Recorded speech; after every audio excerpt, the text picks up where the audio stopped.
ఒక ఫస్ట్ గ్రంథంలో ఏముంది అనేది మనం తెలుసుకున్నాం అనమాట. అంటే ఫస్ట్ 3 చాప్టర్లు దేనికి అలాగా మొత్తం కూడా యుధిష్ఠిర మహారాజు ఆ యుద్ధంలో నా వల్లనే అందరూ చనిపోయారని బాధపడ్డము, అందుకోసం ఆయన్ని భీష్ముడి దగ్గరికి తీసుకురావడము, ఇవన్నీ కూడా మనం చూసామన్నమాట ఫస్ట్ రోజు దాంట్లో. సెకండ్ రోజు దాంట్లో ఏం చూసాము అంటే అక్కడి నుంచి అక్కడ ఆ, ఆ, ఎప్పుడైతే భీష్ముడి దగ్గరికి తీసుకొస్తారో ఆయన వాళ్ళని రాజుల వేషంలో చూసి చాలా ఆనందపడతారు. అంటే మనం మెయిన్గా అక్కడ ఒక పాయింట్ ఏం చెప్పుకున్నాము, ఒక భక్తుడు ఇంకో భక్తుడిని చూసినప్పుడు చాలా ఆనందపడతాడు, ఆయనకి ఎప్పుడు కోరిక అనమాట. సో ఇలా వీళ్ళు రాజుల వేషంలో ఇలా వస్తే అదొకటి నేర్చుకున్నాము. ఆ తర్వాత వాళ్ళని చూసిన తర్వాత ఇంకోటి ఏంటి, మనం అంతా కూడా కృష్ణకి ఎప్పుడు కూడా నచ్చినది ఏంటి అంటే భక్తుల కోసం ఏం చేయను, హం భక్త పరాధీన అని వాళ్ళకి ఏం చేయడానికైనా కూడా ఆయన రెడీగా ఉంటాడు. సేమ్ అందుకని ఇక్కడ భక్తులకి గొప్పతనం రావాలి అని చెప్పి భీష్ముడి దగ్గరికి తీసుకొచ్చారని తెలుసుకున్నాము. కానీ భక్తులు ఎలా ఉంటారు అంటే భగవంతుడికి పేరు రావాలి, ఎలా అయితే ఆయన ఎలా అనుకుంటాడో భగవంతుడు, భక్తుడు కూడా నాకు చెడ్డ పేరు వచ్చినా పర్లేదు, భగవంతుడికి మంచి పేరు రావాలి అని ఆయన భక్తులు కూడా అలాగే ఆలోచిస్తూ ఉంటారనమాట. సో భీష్ముడిని మనం అన్ని రకాలుగా మనం అర్థం చేసుకున్నప్పటికీ కూడా ఆయన ఎందుకు అలా చేశారు అంటే సేమ్ మెయిన్ దీనికి అని తెలుసుకున్నాం అనమాట. నెక్స్ట్ ఇంకా ఏంటి మనం తెలుసుకుంది, ఎప్పుడైతే ఈ భక్తులు అనేవాళ్ళు బాధలు పడతారు, సో ఆ బాధలు పడేది ఆ దేనికోసము అనేది 3 రకాల వాళ్ళు ఉంటారు అని. కర్మి వాళ్ళు వచ్చేసి మామూలు కర్మ చేస్తారు, దాని వలన అంటే అవిద్య, అవిద్య వలన కోరిక అనేది వస్తుంది, ఆ కోరిక వలన కర్మ చేస్తారు, కర్మ వలన క్లేశ అనుభవిస్తారు అనేది మనం ఒకటి తెలుసుకున్నాము. నెక్స్ట్ మళ్ళీ రెండోది ఏంటి అంటే సాధక భక్తులు, వాళ్ళు దేనికోసం బాధలు పడతారు అంటే వాళ్ళు వచ్చేసి మెయిన్గా వాళ్ళకి ప్యూరిఫై అవ్వడం, ఎందుకంటే నామాపరాధాలు కర్మ వలన కాదు, వాళ్ళు నామాపరాధాల వలన అని చెప్పేసి మనము అది తెలుసుకున్నాం అనమాట. నెక్స్ట్ మూడోది వచ్చి శుద్ధ భక్తులు. శుద్ధ భక్తులు ఎందుకు అంటే తెలియడం కోసం, దాని ద్వారా అని తెలుసుకున్నాం. సో దానికి ఇంకా ఇంకో ఎగ్జాంపుల్ ఏంటంటే శుద్ధ భక్తులకి వాళ్ళ వాళ్ళ వాళ్ళని గొప్పగా చెప్పుకోవడం ఒకటి, ఇంకోటి మనందరినీ ఇన్స్పైర్ చేయడానికి అన్నమాట. అంటే ఇప్పుడు వాళ్ళు చూడండి ఎంత బాధలు వచ్చినప్పటికీ కూడా వాళ్ళు చెల్లించకుండా భక్తిలో ముందుకు వెళ్ళిపోతూ ఉంటారు, అది మనకి మోటివేషన్ అన్నమాట. సో వాళ్ళ నమ్మకాన్ని చూసి మనం కూడా ఇంకొంచెం చేసుకుందాము అని. ఇంకోటి ఎగ్జాంపుల్ ఏం చెప్పారు, లైఫ్లో స్మూత్గా ఒకలాగే వెళ్ళిపోతుంది అనుకోండి, మనకి అంత ఏమీ ఎగ్జైట్మెంట్ అనిపించదు. అలా కాకుండా ఎలా అయితే మనం స్వీట్లు తింటా పోయాం అనుకోండి బోర్ కొడుతుంది కదా, మధ్యలో హాట్ వస్తే బాగుంటుంది, మళ్ళీ హాట్ తిన్నాక మళ్ళీ స్వీట్ తింటే బాగుంటుంది. సేమ్ అలాగే ఏంటంటే దుఃఖాలు అలాగే సుఖాలు కూడా వస్తూ ఉంటాయి అన్నమాట. సో వాళ్ళకి ఇంకొంచెం ఇంటెన్సివ్గా ప్రేయర్ చేసుకోవడానికి ఇలాగా. దానికి ఎగ్జాంపుల్గా కుంతీదేవి, కుంతీదేవి ప్రే చేసింది, విపద సంతుత శశ్వత్ తత్ర తత్ర జగత్. సో అలా మనకి ప్రాబ్లమ్స్ వాళ్ళు ఎందుకు అంటే ఆమెలాగా మనం ఈ ప్రాబ్లమ్స్ని రా రా అని పిలవక్కర్లేదు, బట్ మన లైఫ్లో ఏమైనా ప్రాబ్లమ్స్ వస్తే ఇవి భగవంతుడు దేనికోసం ఇచ్చాడు అనేది మనం అర్థం చేసుకొని దానికి బాధపడకుండా మనం భక్తిలో ముందుకెళ్ళాలి. అప్పుడు మాత్రం అంటే ఒక అనుకూల పరిస్థితులు వస్తాయి, అంటే మనకి అనుకూలంగా లేని పరిస్థితులు వ్యతిరేకంగా ఉండేలాగా వస్తాయి. ఎలా వచ్చినప్పటికీ కూడా మనం భగవంతుని వదలకూడదు. అందుకే దానికి శ్లోక అహో కష్టం అహో న్యాయం అని ఆ శ్లోక తీసుకొని ధర్మానికి కొడుకైన ధర్మరాజే అహో కష్టం అహో న్యాయం అనేది భరించాడు. ఎందుకు భరించాడు అంటే మెయిన్ మనకేంటిది లాస్ట్ లైను, ఎవరిని తీసుకున్నాడు, ఎవరి ఆశ్రయంలో ఉన్నాడు ఆయన, ఎవరు ధర్మరాజా మధ్యది? భగవంతుని ఆశ్రయం ఉన్నది. విప్ర ధర్మ ధర్మాచ్యుతాశ్రయ. అచ్యుత. ముగ్గురు ఆశ్రయంలో ఉన్నాడు. విప్రుడు అంటే భక్తుడు, ధర్మ అంటే భక్తిలో ఉన్నాడు, భగవంతుడి ఆశ్రయంలో ఉన్నాడు. సో ఈ మూడిట్లో ఉంటే మనము ఈ ఎలాంటివి వచ్చినా కూడా మనం తప్పించుకొని వెళ్ళగలము అనేది అర్థం చేసుకోవాలి అనేది అంతవరకు మనం తెలుసుకున్నాం అనమాట రెండో రోజులో. సో రెండో రోజు అయిపోయిన తర్వాత ప్రశ్నలు జవాబులు ఉంటాయి కదా, దాంట్లో వచ్చేసి ఒక్కొక్కళ్ళు అడగడం మొదలు పెట్టారనమాట. ఏంటి అంటే ఫస్ట్ ప్రభుయే చెప్పారు, గౌరాంగ దర్శన్ ప్రభు క్లాస్ ఆపేసిన తర్వాత ఏం చెప్పారు అంటే మనము ఇప్పుడు చూడండి, వినడానికి వినడా భగవద్గీత శ్రీమద్ భాగవతం వినడం ఒకటి, మనం చెప్పడానికి అవసరం కల్పించడం ఒకటి. ఇది కాకుండా అంతమంది కూడి వినడానికి మనకి అవకాశం కల్పించారు చూడండి. అంటే ఆయన గోవిందాస్ గారి యొక్క హోటల్ యొక్క యజమాని అనమాట. సో వాళ్ళ ఇంట్లో అరేంజ్ చేశారు, మహాశద్వాని అనమాట ఆయన పేరు. సో వాళ్ళ ఇంట్లో అరేంజ్ చేశారు కాబట్టి అది ఎంతో ఇంకా ఇంకా గొప్ప. మనం వినడం, చెప్పడం కన్నా కూడా మనం ఒక 10 మందికి వినేలాగా అవకాశం కల్పించడం అనేది ఇంకా చాలా పెద్ద గొప్ప విషయం అని చెప్పేసి ఆయనకి, మళ్ళీ వచ్చేసి శ్రీవల్లభ ఎవరైతే యాత్ర లీడరో, ఎంత ఇదిగా ప్రోగ్రామ్స్ అరేంజ్ చేసి ఇదిగా చేస్తున్నారో ఆయనకి ధన్యవాదాలు అని చెప్పేసి చెప్పుకున్నారు అనమాట. సో ఎవరైనా ప్రశ్నలు అడగండి అంటే ఒక ప్రభువు లేచారనమాట. ఒక ప్రభు లేచి ఏమడిగారంటే, ఇప్పుడు భీష్ముడిని మన అందరం బ్లేమ్ చేస్తూ ఉంటాం కదా ప్రతిదానికి కూడాను, ఇలా చేశాడు అలా చేశాడు అని బ్లేమ్ చేస్తూ ఉంటారు. అప్పుడు ఎందుకు మెయిన్గా ద్రౌపది వస్త్రాపహరణ పడుతుంటే మాట్లాడకుండా ఎలా ఉన్నాడు అని. మరి ఇప్పుడు ఈ రోజుల్లో ఆడపిల్లలకు అన్యాయం జరుగుతూ ఉంటుంది కదా, ఇప్పుడు మనం ఏం చేయాలి? భీష్ముడిలాగా ఊరుకోవాలా, లేకపోతే మనం వెళ్ళి అడ్డుపడాలా? ఏం చేయాలి? అది సరిగ్గా చెప్పండి అంటే చాలా బాగా అడిగారు అని చెప్పేసి అప్పుడు చెప్పారనమాట.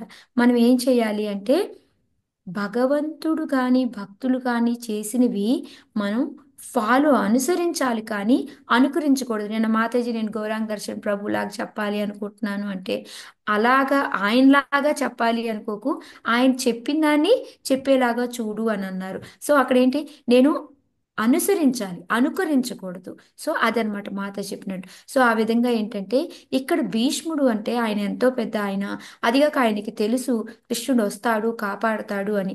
కానీ మన అలా ఎప్పుడైనా అన్యాయం జరుగుతుందంటే మన శక్తి మేరకు మనము వెళ్ళి కాపాడాలి.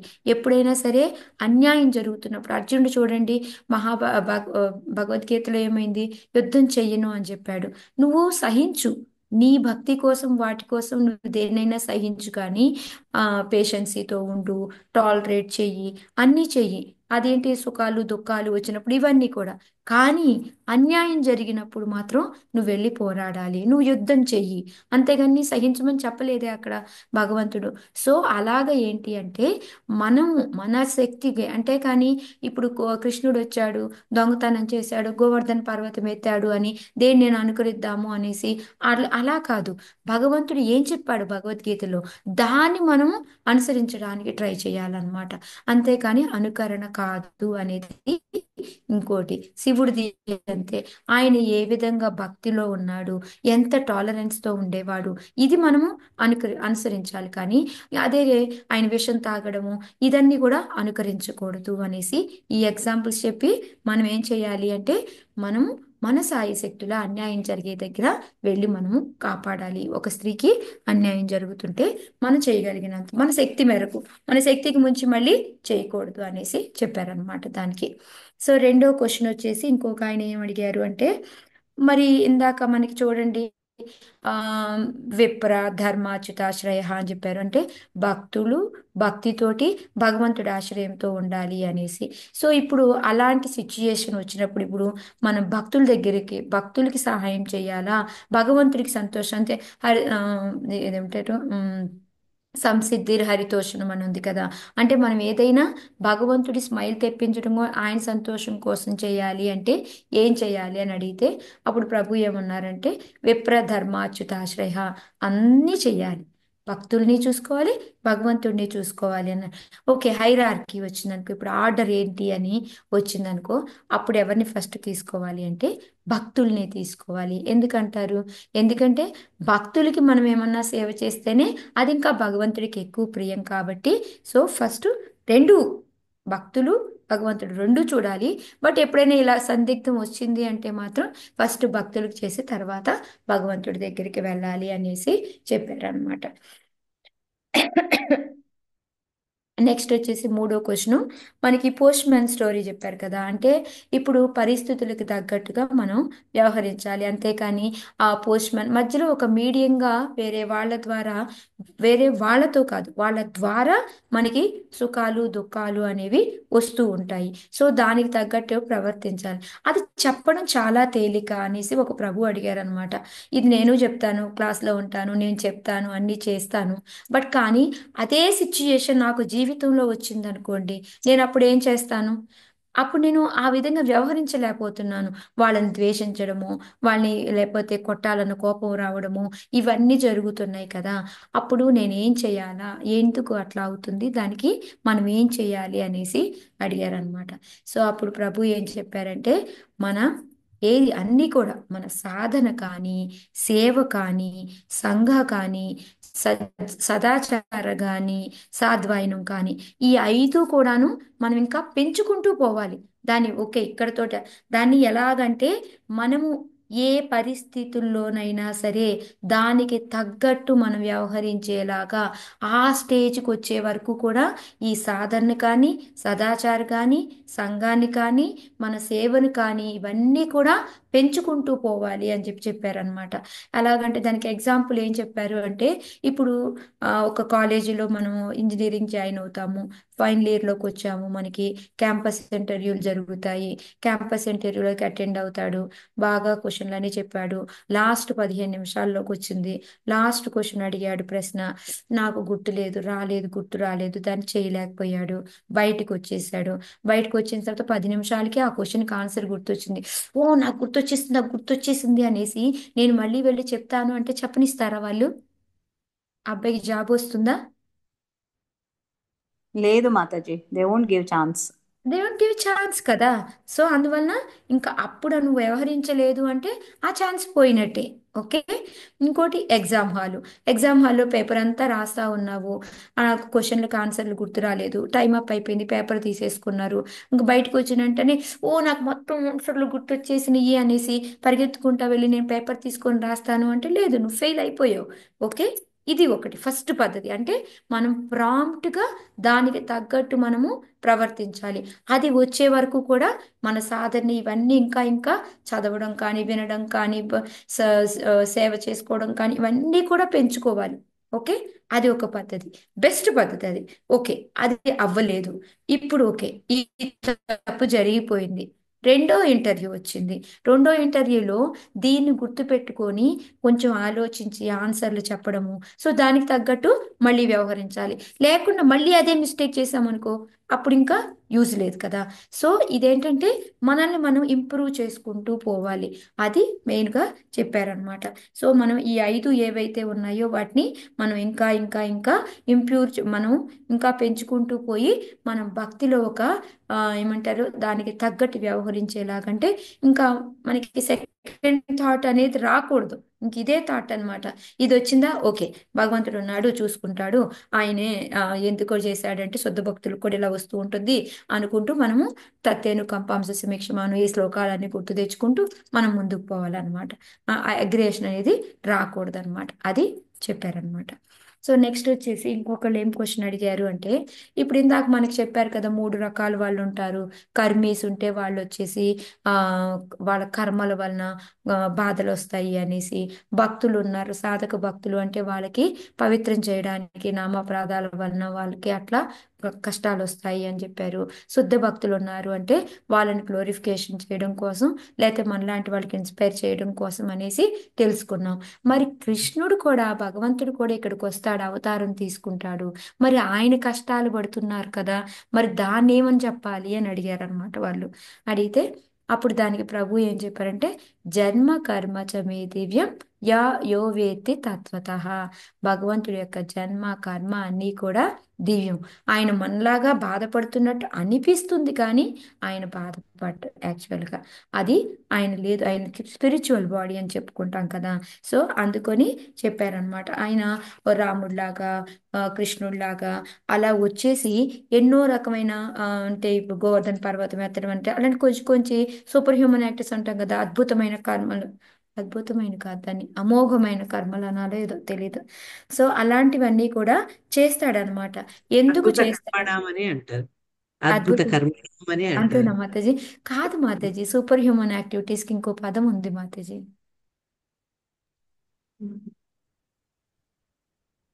నాకు ఎగ్జాక్ట్ పదం రావట్లేదు. Okay, no problem.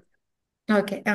సో ఇలా ఏంటి అంటే వాళ్ళు ఎందుకు అంటే ఓకే వాళ్ళు అవన్నీ కూడాను ఆ, ఒక లీలలో ఏమంటారు, అవన్నీ కూడా ఒక లీలకి అలంకారం కోసం అట్లా మనకి అనిపిస్తూ ఉంటాయి, వాళ్ళు ఏవో బాధలు పడుతున్నట్టు అని ఒకటి చెప్పి, ఇంకోటి ఏం చెప్పారంటే మెయిన్గా వచ్చేసి ఇప్పుడు ఫిఫ్త్ క్యాంటోలో ఏ చాప్టర్ 19th చాప్టర్లో ప్రపాదులు వారు రాస్తారంట, రాములు వారు ఈ అవతారం తీసుకొని రావడానికి కారణం ఏంటి అంటే ఈ భౌతికాలయంలో అనేది బాధలు తప్పవు, వాటిని మనం సహించాలి అని చూపించడం కోసం, అలా దానివల్ల మనం కూడా ఇంకొంచెం మన ఏమంటారు ఇంకా మనకి ఎక్స్పీరియన్స్ పెంచుకొని ఇంకా భగవంతుడిని ప్రే చేసుకోవడం, అందుకొని ఇట్లా ఇలాగ ఆయన వచ్చి చూపించాడు అని చెప్పేసి ఒకటి చెప్పారనమాట.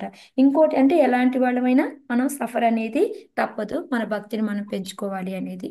కృష్ణుడు ఉన్నాడు, కృష్ణుడు మనం చెప్పుకుంటాం సత్రాజిత్తు ఆయన్ని నిందలు వేశారు అనేసి. సో ఈ భౌతికాలయం అనేది ఇలాంటి నిందలు, దుఃఖాలు, బాధలు ఇవనేవి కామను, వాటిని పట్టించుకోకుండా మనం ముందుకెళ్ళాలి అని చూపించడం కోసం భగవంతుడు కూడా బాధపడతాడు మనకి నేర్పించడం కోసం అనేది చెప్పారనమాట. సో ఇంకోసారి ఇంకొక మాతాజీ అడిగారు అనమాట. ఆవిడేం అడిగారు అంటే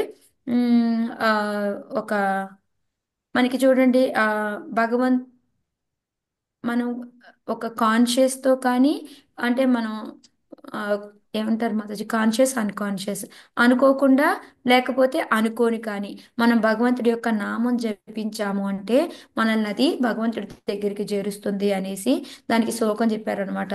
సో శ్లోకం ఏదో ఉంది, నాకు అంత రాలేదు అది.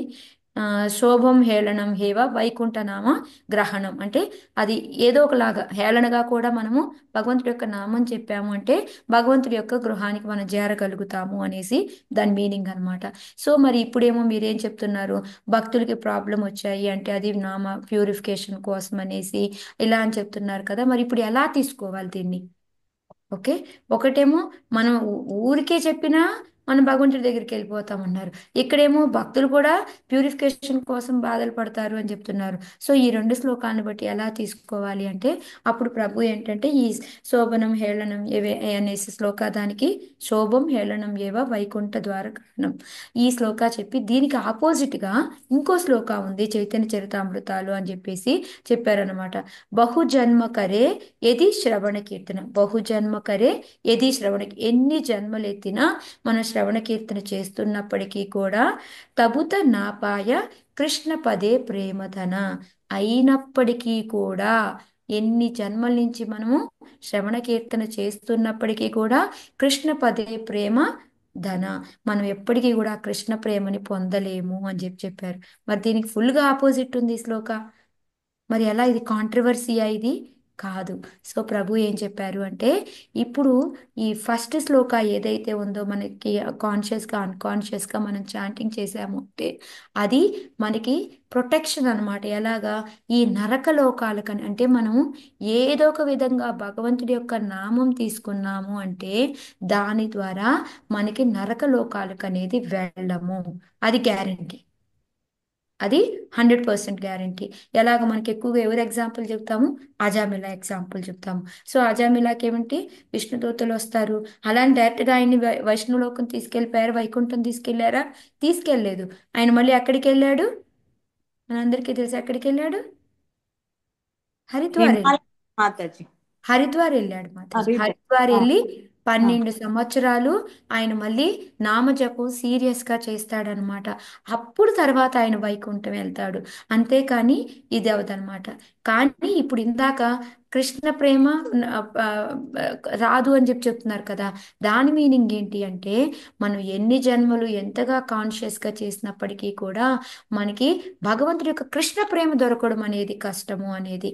సో ఎప్పుడైనా సరే మనకి బిగినర్స్ ఉన్నారనుకోండి, వాళ్ళకేంటి మరు ఈ వాళ్ళు ఇబ్బందులు పడుతున్నారనుకో, ఏం పర్లేదు, నువ్వు ఒక నామం తీసుకొని చేసేసేయి, నీకేం పర్లేదు. ఎలా అయితే భగవంతుడు పూతన చూడండి తల్లిలాగా వెంటనే విడిపించేశాడు ఆమెని, ఆమెకి మోక్షం కలిగించాడు. సో అట్లా నువ్వు ఊరికే ఒక్కసారి భగవంతుడు నామం చెప్పుకో అనేసి అది బిగినర్స్ వాళ్ళకి అనమాట. సో చేస్తూ చేస్తూ పోతూ అహంకారం వచ్చిందనుకోండి మన లోపల, అప్పుడు మనము ఈ శ్లోకాన్ని గుర్తుపెట్టుకోవాలన్నమాట. శాస్త్రాలు తప్పు కాదు, బట్ కానీ ఏంటంటే శాస్త్రాలు ఏంటంటే ఒక తల్లిలాగా అని చెప్పారనమాట. తల్లి చూడండి, అవసరమైతే కౌగిలించుకుంటుంది, అవసరమైతే కొడుతుంది కూడా. ఎందుకు? మనం తప్పు చేసినప్పుడు కొడుతుంది, మంచి చేసినప్పుడు కౌగిలించుకుంటుంది అనమాట. సో దాన్ని మనము దానికి తగ్గట్టు మనం తీసుకోవాలి, కానీ అంతేకాని మనము అది ఏంటంటే మనకి కొంచెం మనం చేస్తున్నాము అని అహంకారం వస్తున్నప్పుడు అంత ఈజీ కాదు. కృష్ణ ప్రేమ రావడం, నేను ఇంకా బాగా చెయ్యాలి అని అనుకోవాలి. అదే హరు చికెన్ కొంచెం పెట్టియనా? తింటావా కొంచెం? విలాసిని తినవా? మాతాజీ కొంచెం మ్యూట్ లోకి వెళ్ళరా. Sorry sorry sorry. ఆ, ఓకే. వద్దా? సో ఈ విధంగా ఏంటి అంటే మనం గుర్తుపెట్టుకోవాల్సింది ఏంటంటే ఎందుకు? మనకి ఈ శ్లోకాలు అనేవి మనకి మనం ఉన్న సిచ్యుయేషన్ కి తగ్గట్టుగా తీసుకోవాలి అనేది, అంతే అని మనం బ్యాలెన్స్ చేసుకోవాలి మనం అని చెప్పేసి చెప్పారనమాట. ఓకే. నెక్స్ట్ వచ్చేసి లాస్ట్ క్వశ్చన్ ఇంకా అని చెప్పారన్నారు. సో లాస్ట్ 6వ క్వశ్చన్ ఏంటి అంటే, ఇప్పుడు మనం భాగవత సప్తాహకు వచ్చాము. సో భాగవతం వింటున్నాము. ఇప్పుడు దీనివల్ల వచ్చే ప్రతిఫలం ఏంటి? మన మూడ్ ఎలా ఉండాలి అని ఒక మాతాజీ అడిగిందనమాట. సో వెంటనే ప్రభు నష్టప్రాయేష భద్రేషు అది ఉంది కదా, నిత్యం భాగవత సేవ భగవతి ఉత్తమ శ్లోకే భక్తిర్భవతి నైష్టికి. అది నైష్టికి అంటే మనం ఏంటంటే అది స్టడీగా అన్నమాట. మన ప్రాక్టీస్ ఎప్పుడు కూడాను స్టడీగా ఉంటుంది. మనం భగవద్గీత భాగవతం వింటూ ఉంటే. అనిష్టత అంటే మనం ఒక రోజు విని ఒక రోజు వినలేదనుకోండి, అది ఆ నైష్టికి అనేది రాదనమాట మనకి. మనకి మనం ఫస్ట్ రోజు చెప్పుకున్నాం కదా, యస్యావై శ్రూయమానాయ మన శ్లోకం మనం చెప్పుకున్నాం, భక్తి పారమ పురుషే అనేసి. అట్లాగేంటి అంటే మనము చెవులో నుంచి చక్కగా భగవంతుడి గురించి రోజు వింటూ ఉండాలి. అది మన హృదయంలోకి వెళ్ళాలి. ఆ విధంగా మనము చిన్నగా ఎక్కడికి వెళ్తాము, స్లోగా కృష్ణ ప్రేమ దాకా వెళ్తాం అనమాట. సో మనకి ఫలితం ఏంటి అంటే కృష్ణ ప్రేమ వస్తుంది. మన భక్తి అనేది స్టడీగా వెళ్తూ ఉంటుందన్నమాట. మరి మూడు ఎలా ఉండాలి? ఫలం తెలిసింది మనకి. సో మూడు ఎలా ఉండాలి అంటే మనము మనలో ఉన్న భగవంతుడి మీద ఉన్న ప్రేమని, ఆ దాన్ని ఇంకా ఇంకా పెంచుకోవాలి అని ఒక అడుక్కునే అతను ఎలా అడుక్కుంటాడు, అమ్మా భిక్షాం దేహి అని ఎలా అడుక్కుంటాడు, అలాగా మనం భాగవతం వినేటప్పుడు నాకు ఈ భక్తిని ఇంకా ఇంకా పెంచు, నాకు ఇంకా నన్ను ఇంకా ఇన్స్పైర్ చెయ్యి ఇంకా భక్తిని చెయ్యడానికి అని చెప్పేసి మనం ఆ విధంగా అడుక్కునే వాళ్ళలాగా ఉండాలి అని, ఆ మూడు అలా ఉండాలన్నమాట అని చెప్పారనమాట.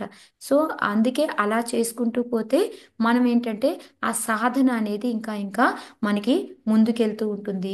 భగవంతుడితో మనకు ఒక బాండింగ్ ఏర్పడుతుంది. అన్నీ కూడా జరుగుతాయి అని చెప్పేసి చెప్పారనమాట. ఇంకా మనం భాగవతం చూసామనుకోండి, భాగవతంలో వైష్ణవుల గురించి అందరి గురించి ఉంటుంది. సో వాళ్ళని కూడా మనం ప్రే చేసుకోవాలి. మీలాగా మాకు కూడా భక్తి వచ్చేలాగా చేయండి అని చెప్పి మనం వాళ్ళందరికీ ప్రే చేసుకుంటూ ఉండాలి అని చెప్పారు. సో దానికి ఎగ్జాంపుల్గా ప్రహ్లాద్ మహారాజు, ఆయన్ని చూసాము అంటే ఒక ప్రేయర్ అనేది ఎలా ఎంత అంటారు ఎంత ఇదిగా చెయ్యాలి అనేది. ఎందుకంటే ఎన్ని కష్టాలు పెట్టినా వాళ్ళ నాన్న ఏ రోజు, ఇది ప్రభు చెప్పింది కదా, జస్ట్ నేను ఎగ్జాంపుల్ చెప్తున్నాను, ప్రహ్లాద్ చెప్పారు. సో ఆయన ప్రేయర్స్ వలన మనం ఇన్స్పైర్ అవుతాం అనమాట. ఓ ఈ ప్రేయర్ అంటే ఎంత ఇదిగా చేయాలి, మనకు ప్రాబ్లం వచ్చినా ఆపకూడదు అని, అది మనకి ఇంకొంచెం ఇన్స్పైర్ చేస్తుంది. సో ప్రహ్లాద్ మహారాజుని మనం అలా అడగాలి. ధ్రువ మహారాజ్ది చూసామనుకోండి, ఆయన స్టడీగా ఎంత ఇదిగా దాన్ని భక్తి అనేది చేసుకున్నాడు. ఎన్ని తినకుండా కూడా అడవిలో ఉండి ఎలా చేసుకున్నాడు. సో ఆ విధంగా మనకి ఆ స్టడీనెస్ ఇవ్వాలి మాకు కూడా భక్తిలో అని ఈ విధంగా మనము అడుగుతూ ఉండాలన్నమాట. Intense prayers. ఓకే. సో ఈ విధంగా ఏంటి అంటే మనము ఆ మూడ్ అనేది మనది ఇలా ఉండాలి అని చెప్పేసి చెప్పారనమాట. ఒక బెగ్గర్ లాగా బెగ్ చేసుకుంటూ మూడు ఉండాలి మనకి. మళ్ళీ వచ్చేసి ఆ ఫలం ఏమంటే మనకి కృష్ణ ప్రేమ అనేది, కృష్ణ భక్తి అనేది దొరుకుతుంది అని చెప్పేసి చెప్పారనమాట. హరే కృష్ణ. సో ఇంతవరకు ఈ డే సెకండ్ డేది అయిపోయిందనమాట.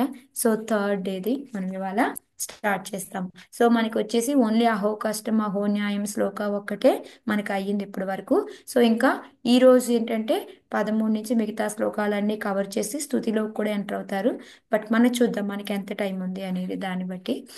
సో మూడో రోజు వచ్చేసి మళ్ళీ మామూలుగా జయరాధ మాధవాది పాట పాడేసి మళ్ళీ అందరికీ వందనాలు అర్పించేసి మళ్ళీ కంటిన్యూ చేశారనమాట. సో మనం ఎక్కడ ఉన్నాము అంటే భీష్మస్తుతిని చెప్పుకోవటానికి మనం కూర్చున్నాము. ఆయన భీష్మస్తుతి ఎప్పుడు చెప్పారు అంటే ఆయన యొక్క ముద్దులైన మనవళ్ళకి వా ఎంతో మంచిగా ఫాలోవరు క్లవరు వాళ్ళందరూ కూడా కదా పాండవులు వాళ్ళని చెప్తూ అలాంటి వాళ్ళ ముందు భీష్ముడు చెబుతూ ఉన్నాడు.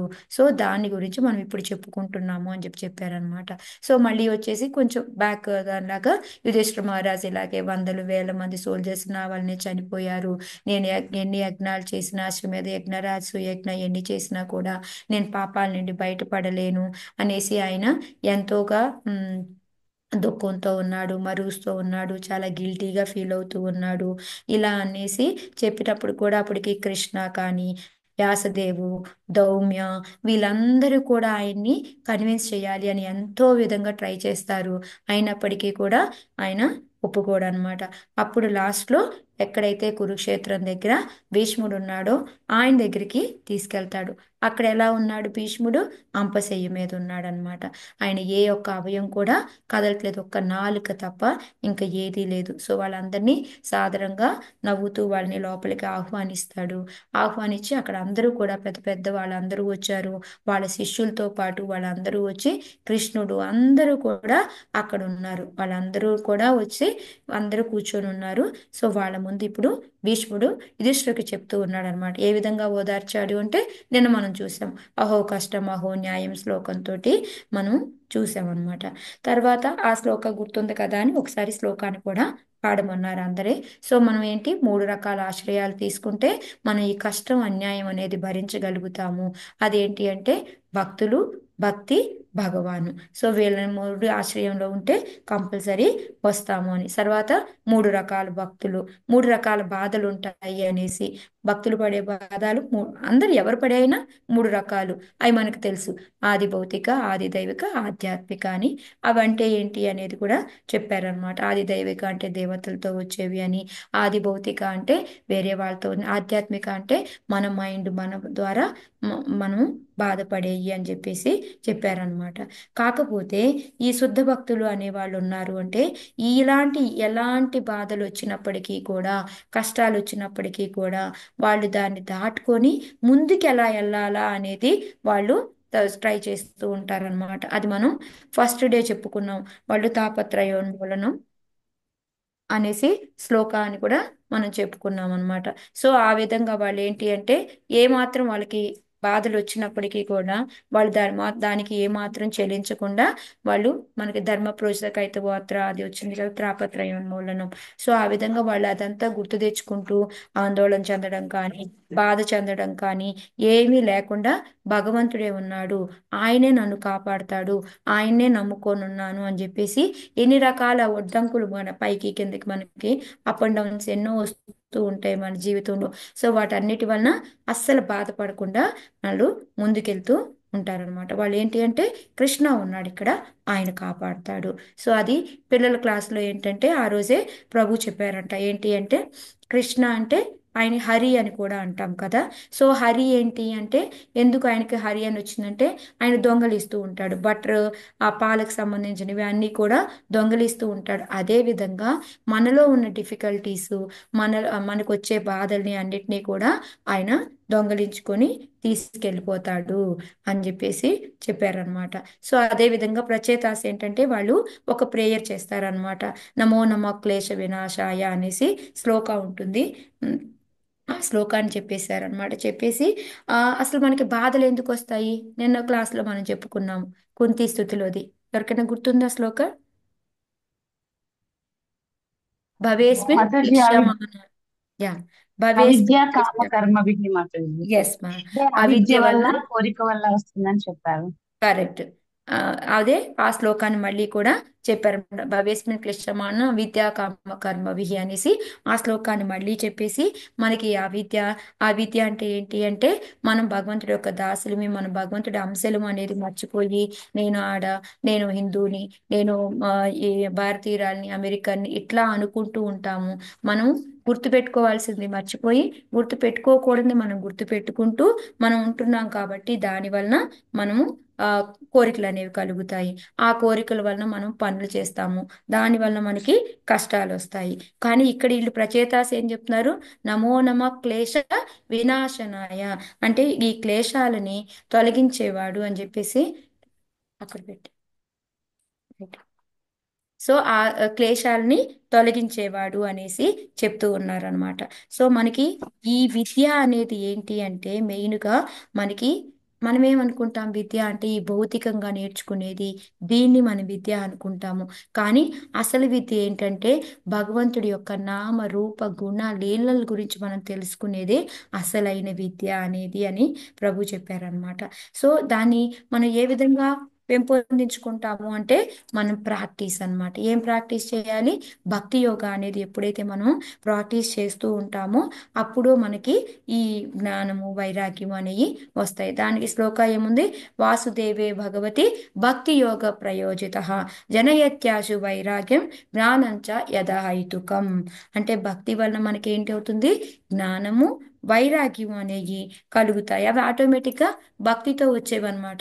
ఆ మనకి భక్తిని మనం వెళ్తూ ఉంటే, ఎప్పుడైతే తల్లి వెళ్తూ ఉంటే వెనకాల పిల్లలు ఎలా ఫాలో అవుతూ ఉంటారో అదే విధంగా మనం భక్తి చేసుకుంటూ పోతే మనకి జ్ఞానం వైరాగ్యం అనేవి ఆటోమేటిక్ గా వస్తూ ఉంటాయి అనేసి చెప్పారనమాట. సో అదే శ్లోకాలో ఇంకోటి ఏంటంటే నిరూపదోత్ రఘునవ యాయ అనేసి ఉందన్నమాట. అంటే ప్రచేతాస్ చెప్పిన శ్లోకాలు అన్నమాట. సో అంటే ఏంటి అంటే ఆ ఈ భక్తులకి ఈ ఈ కర్మల వల్ల కష్టాలు రావు అనేది మనం నిన్నంతా కూడా చెప్పుకున్నాము. సో భీష్ముడు కూడా ఏం చెప్పాడు? ఫస్ట్ శ్లోకాలో మీకు కర్మల వలన కాదు, మీరు శుద్ధ భక్తులు, మీరు ఎప్పుడు కూడా భగవంతుని నమ్ముకొని ఉంటారు. మీలాంటి వాళ్ళకి అసలు ఈ కర్మ వలన ఎందుకు వస్తాయి? మీకు కానే కాదు. పోనీ సాధన భక్తులు మీకు అపరాధాల వలన వచ్చాయి అంటే మీరు అలా కూడా కానే కాదు, ప్యూరిఫికేషన్ కోసం. కానీ మీకు ఎందుకు మరి కర్మల వలన కాదు, మరి మీకు ఎందుకు కష్టాలు పడ్డారు అని అంటే దానికి వచ్చేసి నెక్స్ట్ శ్లోక గురించి చెప్పడం మొదలు పెట్టారనమాట, 14వ శ్లోకాన్ని. సో అది మనకి ఈ భీష్మ స్తుతికి ముందు ఈయన చెప్పేదన్నమాట. అంటే ఇక్కడ మనం అనుకోవచ్చు ఈ మనలాగా ప్రారబ్ధ కర్మలు అప్రారబ్ధ కర్మలు మనం చెప్పుకున్నాం కదా, బీజము ఇవన్నీ ఉంటాయి. సో ఇలాగా అర్జునులు చేసేవాళ్ళు పాండవులు చేసే వాళ్ళ పనులు అలా ఉంటాయా? ఉండవు. మీ కర్మలు అసలు మామూలు కర్మనే కాదు. కర్మహితు కించిత భక్తి భాజాం అనేసి మీ అలాంటివి ఏవీ కాదు. అసలు మరి మీకు కారణం ఏంటి అనేది నెక్స్ట్ శ్లోక అనమాట, 14వ శ్లోక. సర్వం కాల కృతం మన్యే. మాతాజీ మీరు శ్లోక ఉంటే తీసి చెప్తారా, లేకపోతే ఒకసారి 14 నెక్స్ట్ శ్లోక తీసుకోండి మాతాజీ, శ్లోక నేను చెప్పేస్తాను.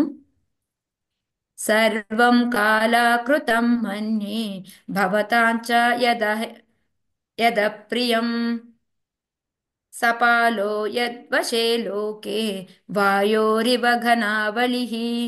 సో ఇక్కడ ఏం చెప్తూ ఉన్నారు? సర్వకాల కృతం మన్యే. అయితే కర్మ వలన కాదు, మీకు కర్మ అనేది కారణం కాదు మీరు బాధలు పడడానికి. ఇంకా ఏంటి అంటే మా సర్వకాల కృతం మన్యే అంటే మీకు కాలము, కర్మ కాదు మీకు కారణం, కాలము అని చెప్తున్నారు. మరి కాలం అంటే ఎవరు? మనకు ఆల్రెడీ ఇంకో భగవద్గీతలో శ్లోక వస్తుంది, కాలోస్మి లోకక్షయ హేతు అంటే ఎప్పుడైతే కృష్ణ కాలం లాగా వస్తాడనమాట, దాన్ని ఏం చేస్తూ ఉంటాడు? ఆ కాలం అనేది రోజు రోజుకి మనకి ప్రాబ్లమ్స్ని, ఇంకా మన ఏమంటారు, మన ఆయుష్ని తగ్గించుకుంటూ పోతూ ఉంటుంది. అది ఓన్లీ ఎప్పుడు? మెటీరియల్ వరల్డ్లో అన్నమాట. కానీ శుద్ధ భక్తులకి అలా ఉంటుందా? కాలం వాళ్ళ మీద పనిచేస్తుందా వాళ్ళకి? కానీ టైం No, అనేది Mataji. వాళ్ళకి పని చేయదు. సో దానికి కూడా మనకి ఇంకో శ్లోకం ఉంది, అది తర్వాత చెప్తారు ప్రభు. కాకపోతే ఇక్కడ ఏమని చెప్పారు అంటే, ఈ కాలము అనేది, ఈ కాల రూపాన్ని, విరాట రూపాన్ని వి- అర్జునుడికి భగవంతుడు చూపిస్తాడు. ఎప్పుడు చూపించాడు భగవద్గీతలో? మనం ఎన్నో చాప్టర్లు ఎవరికైనా గుర్తుందా? 11th 11. Chapter Mataji, correct. ఏదైతే ఆయన విశ్వరూపం చూపించమంటారు కదా అప్పుడు. కరెక్ట్. 11వ చాప్టర్లో అది టైం అనేది ఎలా ఉంటుంది? భయంగా ఉంటుంది, ఘోర రూపంతో ఉంటుంది, వేడిగా ఉంటుంది, చాలా కాంతి వస్తూ ఉంటుంది. అలా ఉంటుంది అనమాట కాలరూపం అనేది. మనకి అనంత బహు అదే శ్లోక కూడా వస్తుంది కదా, అది కూడా చెప్పారనమాట. సో అక్కడ ఏంటంటే విరాట్ రూపాన్ని, విశ్వరూపాన్ని చూపించారు. ఆ విశ్వరూపం ఎలా ఉంటుంది అంటే, అన్ని విశ్వాలని, అందరినీ కూడా ఒకే ప్రదేశంలో చూపించాడనమాట భగవంతుడు. నెక్స్ట్ కాలరూపాన్ని ఎలాగా అంటే, ఆ కాలం యొక్క ప్రభావంతో వర్తమాన భూత భవిష్యత్తులన్నీ కూడా ఆయన నోళ్ళలోకి వాళ్ళందరూ వెళ్ళడము, ఇవన్నీ. సో ఈ రెండు రూపాలని కూడా చూపించారు. చూపించినప్పుడు అర్జున్ ఏంటి, బాబోయ్ నేను చూడలేకపోతున్నాను, నాకు ఈ దర్శనం వద్దు నాయనా, నువ్వు కట్టెనేసేయి, నేను ఇంక చూడాలనుకుంటున్నాను, నువ్వు వద్దనుకుంటున్నాను, నాకు నీ చతుర్భుజ ఫామ్ చూపించు అని చెప్పి అడుగుతాడు కదా. సో ఆ దర్శనాన్ని కూడా ఆయన ఈజీగా చూడగలిగాడా అర్జునుడు? నో చూడలేదు మాతాజీ. మాతాజీ, భగవంతుడు చూడలేదు. ఆయనకి ఆయనకి మళ్ళా ఏమి ఇచ్చాడు? జ్ఞాన దివ్య శక్తిని చక్షు ఇచ్చారు. దివ్య ఇచ్చాడు. చక్షువులు దివ్య ఇచ్చాడు. చక్షు ఇస్తేనే చూడగలిగాడు అనమాట. సో ఇంకా భగవంతుడు ఏం చెప్తాడు అంటే, యద్యద్ విభూతి మత్సత్వం అని శ్లోక ఉంది కదా. అంటే నేను మొత్తం కూడా, ప్రపంచమంతా కూడా నా అంశంతో మనం వ్యాపించి ఉన్నాను అని చెప్పి చెప్తారు కదా. సో అలా ఉన్నదాన్ని నేను నీకు చూపిస్తాను, చూపించు అని చెప్పేసి స్పెషల్ కళ్ళజోడు ఇచ్చాడు అనమాట. ఆ స్పెషల్ కళ్ళజోడులో ఏంటి అంటే, ఇంతకుముందు మన కళ్ళు ఏంటంటే ఈ శ్యామసుందర ఫామ్ని ప్రేమతో భక్తితో చూడగలుగుతాం అనమాట. కానీ ఈ స్పెషల్ కళ్ళు ఏంటి అంటే, ఈ భయంకరమైన రూపాన్ని కూడా చూడడానికి, అంత పెద్దదాన్ని కూడా చూడడానికి వీలుగా ఉండేలాగా ఆయనకి ఆ దివ్య చక్షు అనేది ఇచ్చారనమాట. ఇప్పుడు ఈ కళ్ళజోడిస్తున్నాను, నువ్వు పెట్టుకో, దాంతోటి నా యొక్క వైభవాన్ని చూడు అని చెప్పేసి అప్పుడు భగవంతుడి విరాట రూపాన్ని ఇది చూపిస్తాడనమాట. సో అప్పుడే ఈ నాకు కాలోస్మిన్ లోకక్షయ వృతో ప్రవృత్తో, దీనివల్లనే ఈ లోకానికి మొత్తం కూడా ఈ టైంని రూపంలో నేను వచ్చి చూస్తూ ఉంటాను అని చెప్పేసి చెప్పాడనమాట. సో ఈ విధంగా దీని గురించి కాలము అంటే ఎవరు అంటే భగవంతుడే అని చెప్పారు. సో దాంట్లో రెండో లైన్ ఏంటి, సర్వం సర్వం కాలకృతం మన్యే, మీరు కాలం వలన ఇబ్బందులు పడ్డారు. భవతాంచ యత్ అప్రియం. యద్వయం కదా మాతాజీ, యత్ప్రియం, సారీ, యత్ప్రియం. ప్రియం. యా, భవతాంచ యత్ప్రియం అన్నమాట. సో మీరు, అప్రియం అంటే ఏంటి, మనకి దగ్గర కాకుండా ఉండడము, అది సంతోషంగా ఆనందంగా లేకపోవడము, అలాంటిది అనమాట. కానీ కాలం వలన ఏంటంటే, కాలం మీకు అప్రియం కాదు. ఎందుకంటే వాళ్ళు ఎప్పుడు కూడా ఏంటి, సపాలో యత్ వశే లోకే, అంటే ఏంటి, ఈ కాలం వల్ల ఏంటంటే అన్ని లోకాలు కూడా భగవంతుడి యొక్క ఆధీనంలో ఉంటాయి. అందుకని మీరు కూడా భగవంతుడి యొక్క ఆధీనంలోనే ఉన్నారు అని చెప్పేసి. అలా ఎలాగంటే దానికి ఎగ్జాంపుల్ ఏంటి అంటే, వాయోరివ ఘనావళి, అంటే ఏంటంటే వాయువు ఏ విధంగా అయితే మేఘాలను చూడండి, మేఘాలు స్టడీగా ఉందాము అంటే ఉండలేవు. ఎందుకంటే వాయువు ఎటు వీస్తూ ఉంటే అట్లా అవి కూడా పైనుంచి పోతూ ఉంటాయి అన్నమాట. ఆ విధంగానే ఏంటంటే భగవంతుడి యొక్క కాలంను బట్టి ఇది మనము కూడా అలా మారుతూ ఉంటాము.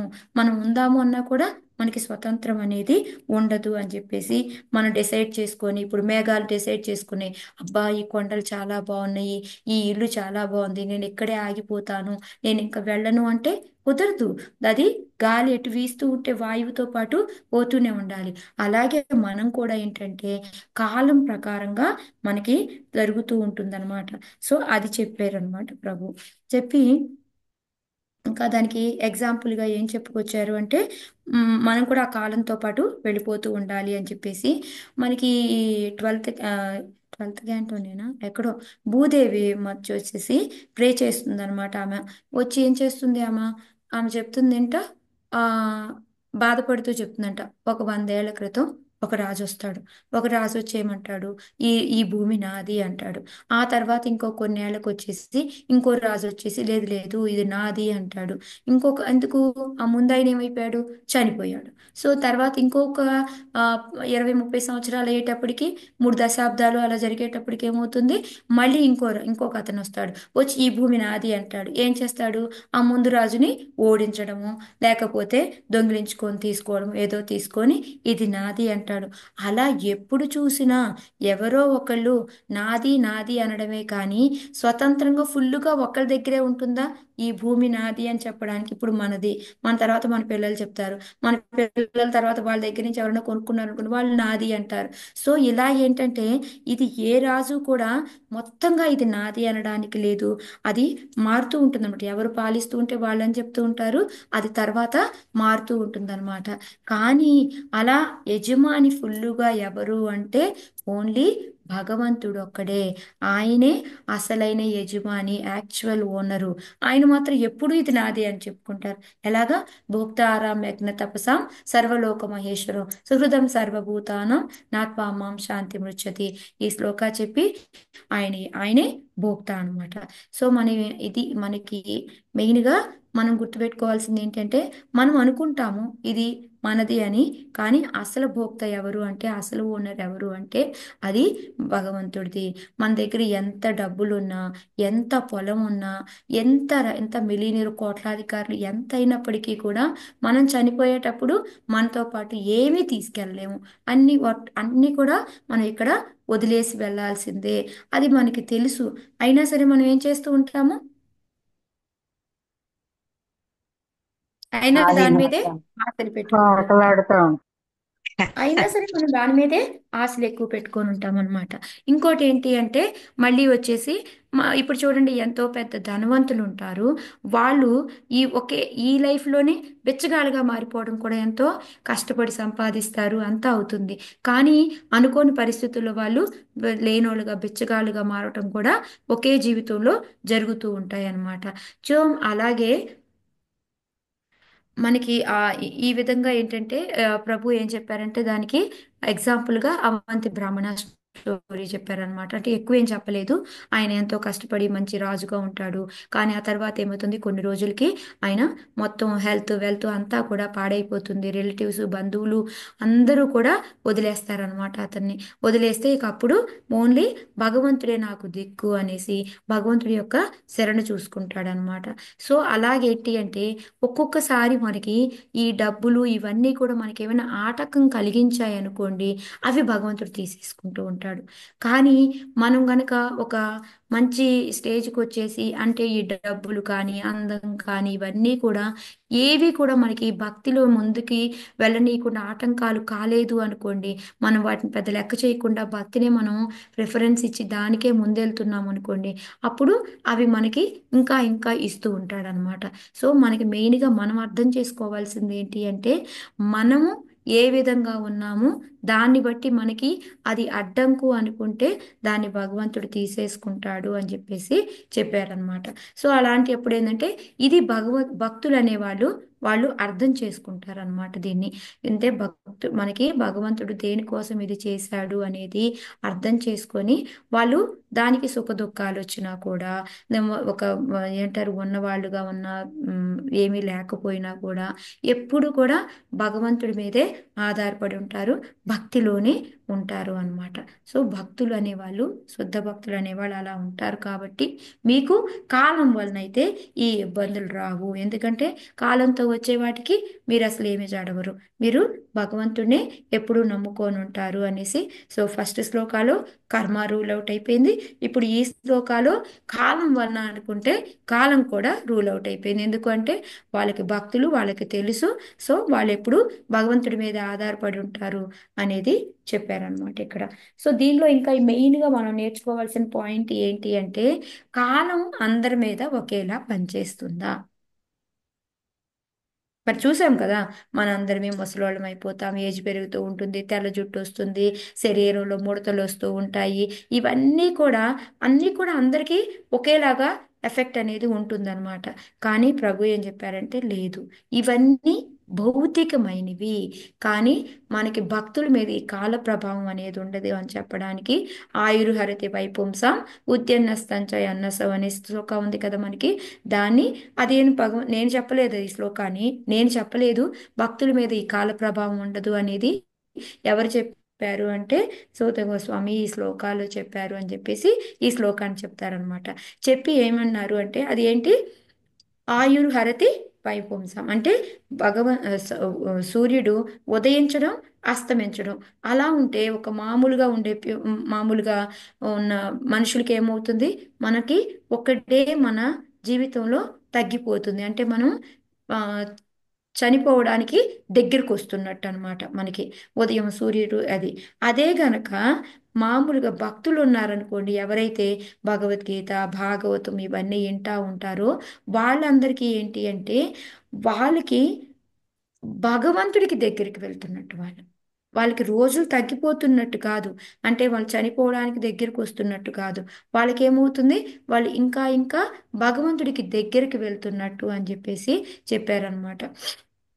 అంటే ఇప్పుడేమో ఈ క్లోజ్ మనం చనిపోవడానికి దగ్గరగా ఉన్నాము అంటే ఏంటి, మన ఇల్లు, పిల్లల్ని, బంధువుల్ని పోవడం అనమాట. కానీ భక్తులు భగవంతుడి దగ్గరికి వెళ్తున్నారు అంటే ఏంటి, అసలైన ఇంటికి వెళ్తున్నాం అనమాట, అసలైన చుట్టాల దగ్గరికి వెళ్తున్నాం అనమాట. సో అందువల్ల ఏంటంటే వాళ్ళు ఈ ఈ ప్రాబ్లమ్స్ ఇవి వచ్చినప్పుడు బాధపడకుండా ఇంకా కృష్ణుడి దగ్గరికి వెళ్తున్నాము అనేసి ఆనందపడుతుంటారు. అందుకని కాలం అనేది అందరి మీద ఒకేలాగా పనిచేయదు, భక్తుల మీద ఒకలాగా అభక్తుల మీద ఒకలాగా అని చెప్పేసి చెప్పారనమాట. సో మరి ఇంక 2 ఇప్పుడు 317 మరి ఇంకేంటిది కాలం మాతాజీ. 2 3 17 ఆయుర్హరతి వైపుంసం. అవును మాతాజీ, నెంబర్స్ నేను రాయలేదు. అదే అది లాస్ట్ లో ఎలాగో లిస్ట్ ఇచ్చారు కదా, అది పెడదాంలే అనేసి ఇంకా నేను చెప్పట్లేదు. బెస్ట్. అది ఆల్రెడీ తీసుకున్నాను స్క్రీన్ షాట్, అవి పెట్టేస్తాను ఓకే. మాతాజీ. వాళ్ళు సెకండ్ డే నుంచి ఇచ్చారు మాతాజీ, ఫస్ట్ అవును. డే ఇవ్వలేదు, సెకండ్ డే నుంచి ఇచ్చారు. ఏమేం శ్లోకాలు వాడామో అవన్నీ కూడా లిస్ట్ అవుట్ ఇచ్చారు మాతాజీ. నేను స్క్రీన్ షాట్స్ పెడతాను, అవి ప్రాక్టీస్ చేసుకోండి.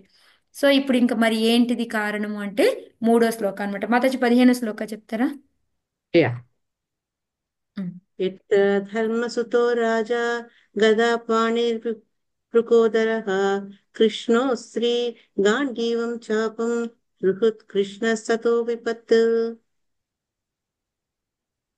Hare Krishna, thank you Mataji. So ఇక్కడ ఏంటంటే ఈ మెటీరియల్ వరల్డ్ అనేది ఎలా ఫంక్షనింగ్ చేస్తుంది అనేది ఇక్కడ మనకి ఇది చెప్పారనమాట. పాండవులు, ధర్మరాజు వీళ్ళందరూ ఏంటి, పాండవులకి ఏంటి, ధర్మరాజు ముందుండి నడిపిస్తూ ఉన్నారు. ధర్మరాజు ఎవరు, ధర్మంకి సాక్షాత్ కొడుకు అనమాట ఆయన. సో ఆయన ద్వారా ఆయన్ని వెనకాల ఫాలో అవుతూ ఉన్నారు.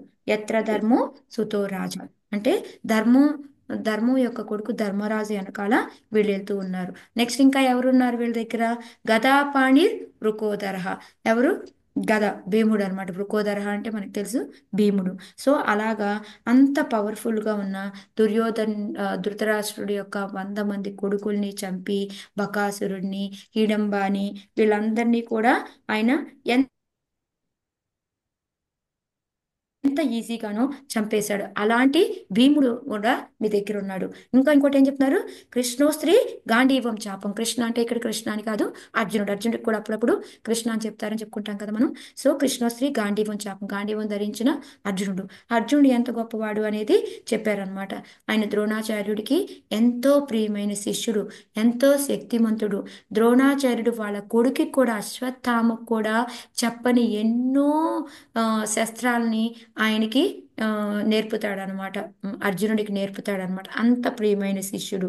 ఇంకా ఆయన ఇంద్రలోకం వెళ్ళి కూర్చుంటాడు. అలా ఇంద్రుడు ఎవరు, కొడుకు కాబట్టి స్వర్గలోకంలో వెళ్ళి ఆయన సీట్లో వెళ్ళి కూర్చుంటాడు అనమాట.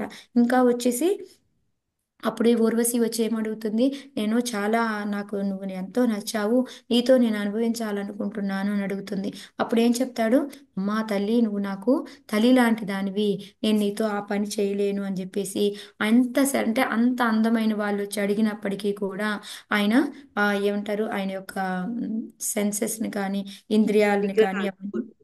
ఇంద్రియ నిగ్రహం, సెల్ఫ్ కంట్రోలు, ఇవన్నీ కూడాను అంతే. ఆయన స్పిరిచువల్గా ఎప్పుడు కూడా ముందుకుండేవాళ్ళు అనమాట. సో ఇవన్నీ ఇంత గొప్ప వాళ్ళందరూ కూడా ఆయనతో ఉన్నారు. సో అయినప్పటికీ కూడా వాళ్ళు ఇన్ని ఎంతమందితో ఉన్నప్పుడు కూడా పాండవులు ఇంకా అసలు దేంది లాస్ట్ లైన్ ఏంటిది? సుహృత్ కృష్ణస్తతో విపత్. మీతో పాటు ఎవరున్నారు? కృష్ణుడు ఉన్నాడయ్యా. అసలు ధర్మరాజు ఉన్నాడు, ఆ, భీముడు ఉన్నాడు, అర్జునుడు ఉన్నాడు. ఎంతో శక్తి గలవాడు, ఎంతో సెల్ఫ్ కంట్రోల్, ఇంద్రియాలకి వ్యతిరేకంగా వెళ్లకుండా ఇంద్రియాన్ని నిగ్రహించుకునేవాడు. అలాంటి ఆయన ఉన్నాడు అనేసి ఆయన కన్నా కూడా ఇంకా గొప్ప ఎవరు అంటే కృష్ణ అనేసి. అసలైన ఫ్రెండ్ ఆయన, మీకు రియల్ ఫ్రెండ్ సుహృత్. అంటే మనకి భోక్తారం తప్స మళ్ళీ కూడా ఇంకోసారి ఆ శ్లోకాన్ని కూడా రిసైట్ చేశారనమాట ప్రభు. సో ఇక్కడ ఏంటి అంటే మెయిన్గా మనకి ఎప్పుడైతే ఆ ఈ ఆయన ఒక బెస్ట్ ఫ్రెండ్, క్లోజ్ ఫ్రెండ్, ఇంకా రియల్ ఫ్రెండ్, ఆయన ఇంకా ఆయనే స్పిరిచువల్ ప్లేన్లో మనకి ముందుకు వెళ్ళడానికి కూడా ఆయనే అన్నిటికీ సోర్స్ ఎవరు అంటే కృష్ణనే. అలాంటి ఆయనే మీ దగ్గర ఉన్నప్పుడు మీకు ప్రాబ్లమ్స్ ఎందుకు వస్తాయి అంటే కృష్ణుడి వల్లే మీకు ప్రాబ్లం వచ్చాయి అనేది ఇప్పుడు ఆయన చెప్తున్నారనమాట. ఎవరు కాజు? కర్మ కాదు, కాలము కాదు, మీకు ఎవరు అంటే కారణం మీకు ఇబ్బందులు రావడానికి కృష్ణ అని చెప్పి చెప్తున్నాడు అనమాట. మరి ఆయన క్లోజ్ ఫ్రెండ్ అయ్యుండి కూడా ఎందుకు ఇలా వచ్చినాయి అని అంటే ఎందుకు అనే దానికి ఇప్పుడు రీజన్ చెప్తూ ఉన్నారనమాట ప్రభు. ఎందుకు అంటే ఇంకోటి కూడా ఒక పాయింట్ చెప్పారు. ఎందుకంటే వాళ్ళకి మెయిన్ మనం చూడండి, దదాతి ప్రతిగృహ్ణాతి అని మనకి నెట్ ఆఫ్ ఇన్స్ట్రక్షన్స్ లో 4వ శ్లోకం ఉంటుంది కదా. మనము 6 రకాలైన ఎక్స్చేంజెస్ అనేది మనం ఇచ్చిపుచ్చుకోవడం అనేది జరుగుతుంది అనమాట. ఒకటేంటి, మన గిఫ్ట్లు ఒకరి బహుమతులు ఇవ్వడము, తీసుకోవడము. రెండోది వచ్చేసి మనం ప్రసాదం తినడము, ఇంకొకరికి పెట్టడము అనమాట. నెక్స్ట్ వచ్చేసి మనకి ఏదైతే ఒక ఏమంటారు, మన లోపల ఉన్న విషయాల్ని ఒక మంచి వ్యక్తితో పంచుకోవడము, వాళ్ళు చెప్పి మనం గుప్తంగా ఉంచడము. సో ఇలాంటి 6 రకాలైన పనులు కూడాను మనకి భగవంతుడితో పాటు వీళ్ళు చేసుకొని ఉన్నారా లేదా? ఈ 6 రకాలు కూడా మనం విడిగా మనం భక్తులతో చేసుకుంటే బాగుంటుంది అని షడ్గుణ భక్తి లక్షణ అని చెప్తున్నాం. కానీ ఇక్కడ వీళ్ళు ఏంటి అంటే భగవంతుడితోటే డైరెక్ట్గా ఇవన్నీ ఎక్స్చేంజెస్ జరిగి ఉన్నాయి. దానికి అది కూడా నేను డైరెక్ట్గా చెప్పట్లేదు, సూత గోస్వామి చెప్పారు అని చెప్పేసి అది ఫస్ట్ క్యాంటోలో 10th చాప్టర్లో వస్తుంది అనమాట. 10th చాప్టర్లో వస్తుంది. దర్శన స్పర్శ అనేసి భగవంతుడితోటి దర్శనం ఉండేది వాళ్ళకి, రోజు డైరెక్ట్గా స్పర్శ, ఆయన పట్టుకొని ఉండేవాళ్ళు, అతనితో కన్వర్స్ మాట్లాడడం అనేది ఉండేది. నెక్స్ట్ వచ్చేసి ఆయనతో పాటు పడుకునే వాళ్ళు, ఆయనతో పాటు కూర్చునే వాళ్ళు, ఆయనతో పాటు భోజనం చేసేవాళ్ళు. ఈ విధంగా 6 రకాలు అనేది కూడా వాళ్ళకి జరిగినాయి. దర్శనం, స్పర్శ, మాట్లాడడం, పడుకోవడం, తినడం, మళ్ళీ కూర్చోవడం. సో ఇవన్నీ కూడా వాళ్ళతో పాటు డైరెక్ట్గా అయినాయి. అయినా కూడా అంత క్లోజ్ ఫ్రెండ్ ఉన్నప్పటికీ కూడా మీకు ప్రాబ్లమ్స్ ఎందుకు ఎలా వచ్చాయి అని అంటే మళ్ళీ దానికి 16వ శ్లోకాన్ని దానికి మళ్ళీ యాడ్ చేస్తూ ఉన్నారనమాట ప్రభు ఇక్కడ. ఓకే, భగవంతుడి వల్లనే వచ్చాయి, భగవంతుడి వీళ్ళకి ఎంతో క్లోజు, అయినప్పటికీ కూడా ఎందుకు ఈ ప్రాబ్లమ్స్ ఉన్నాయి అనడానికి నెక్స్ట్ శ్లోకం అనమాట, మాతాజీ 16వ శ్లోకం. नहि यस्य कर्हिचित् राजन् पुमान् वेद विधिस्थितं यत् विज्ञासया युक्ता విజాజ్ఞా గాదా మాతాజీ? మా యత్ విజ్ఞాసయ విజాజ్ఞా గాదా? కాదు ఉండు సరే అద్దాలు పెట్టుకోటి కరెక్ట్. విజీనాశయ యుక్త సరే, విజిజ్ఞాత అనేది విజిజ్ఞ విజిజ్ఞ మాత అదే చెప్తున్నాను. విజ్ఞాసయా యుక్త ముహ్యంతి కవయోపి. సారీ, నహి యస్య కర్హిచిత్ రాజన్ పుమాన్ వేద విధిస్థితం యత్ విజిజ్ఞాసయా యద్విజిజ్ఞ. యుక్త యత్ విజిజ్ఞాసయా యుక్త ముహ్యంతి కవయోపి. So okay. ఇక్కడ ఏంటంటే ఈ శ్లోకాకి కృష్ణ యొక్క ప్లాన్స్ ఏంటి అనేది, ఆయన ఏ విధంగా ఎలా చేస్తాడు అనేది మనకి ఎవ్వరికీ కూడా అర్థం కాదు. అంటే ఈ భక్తులకి కష్టాలు ఇస్తాడు, ఎందుకు వాళ్ళకి శాంక్షన్ చేస్తాడు, ఎందుకంటే శాంక్షన్ చేసేది ఆయనే కదా, అప్పుడే కదా మనకి ప్రాబ్లమ్స్ కానీ సుఖాలు కానీ ఏమొచ్చినా కూడా. సో ఎందుకు వాళ్ళని ఆ బాధలు పడాలి అని వాళ్ళకి ఎందుకు ఎలా ఇస్తాడు అనేది మనకి కొంతవరకు మాత్రమే అర్థమవుతుంది. మనం దానికి ఎన్నో రకాలుగా చెప్పుకోవచ్చు, ఎన్నో విధాలుగా ఎందుకు ఇస్తాడు అనేది. కానీ అది ఎన్నో విధాలుగా చెప్పినప్పుడు కూడా మనకి కొంత మాత్రమే అర్థమవుతుంది. మొత్తం అర్థమవుతుంది అనేది అసలు మనకి ఎప్పటికీ పూర్తిగా మనము అర్థం చేసుకోనే లేము.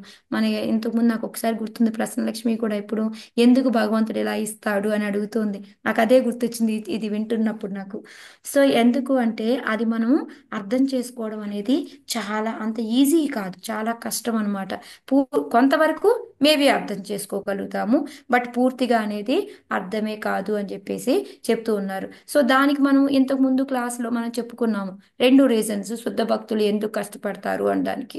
ఒకటి వచ్చేసి భక్తుల యొక్క ఫెయిత్ ఎంతవరకు ఉంది దాన్ని మనం అర్థం చేసుకోవడం, అది దాన్ని మనకంటే వాళ్ళకి ఎన్ని కష్టాలు ఇస్తున్నప్పటికీ కూడా అయినా సరే వాళ్ళు ఏ రోజు కూడా దాన్ని అనుభవిస్తూనే ఉంటారు. కానీ విశ్వాసం కానీ భక్తి కానీ వాళ్ళకి తగ్గనే తగ్గదు. అది మనకి చూపించడానికి. ఇంకోటి ఏంటి అంటే రెండోది మనం చెప్పుకున్నాము, లైఫ్ అనేది సాఫీగా అలా పోతూ ఉందనుకోండి, బోర్ కొడుతుంది.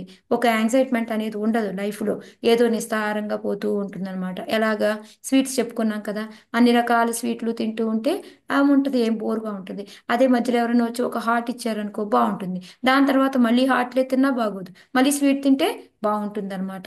సో అందుకొని ఏంటి అంటే మన లైఫ్ అలా అదే ఏమంటారు, ఒక నిస్తారంగా ఉండకుండా ఉండడానికి, ఇంకా మనలో ఉత్తేజం కలిగించడానికి, దానికోసం అనేసి మనకి అప్పుడప్పుడు మనకి ఇలా ప్రాబ్లమ్స్ ఇస్తారు అనేది ఈ రెండు రీజన్స్ మనం నిన్న క్లాస్లో చెప్పుకున్నాం అనమాట. అది కాకుండా ఇంకా ఏంటి అనేది మనము ఇవాళ చెప్పుకుందాం. సో మూడో రీజన్ నుంచి రేపు చెప్పనా మాతాజీ? 3:20 అయిపోయింది, ఇంకొంచెం సేపు చెప్పనా? ఏంటమ్మా? ఇంకా కొంచెంసేపు చెప్పనా మాతాజీ, లేకపోతే రేపు కంటిన్యూ చేయనా అని అడుగుతున్నాను. అయిపోయిందా? 3:20 25 అవుతుంది మాతాజీ, అందుకని. టైం కాదు, ఈ శ్లోకం అయిపోయిందా? అయితే ఈ ఆపేయి శ్లోకం రెండు. ఇప్పుడే స్టార్ట్ చేశాను మాతాజీ, అంతే, ఇంకా ఏం చెప్పలా. ఆ, ఈ శ్లోకానికి చాలా సేపు చెప్పారు మాతాజీ. అయితే ఆపుదాం. ఆపే, ఎవరికైనా ఇంకేమైనా డౌట్స్ ఉన్నా, యా. రియలైజేషన్స్ వాళ్ళకు. ఉమ్. హరే కృష్ణ. దామోదర్ రికార్డింగ్ ఆపుతావా?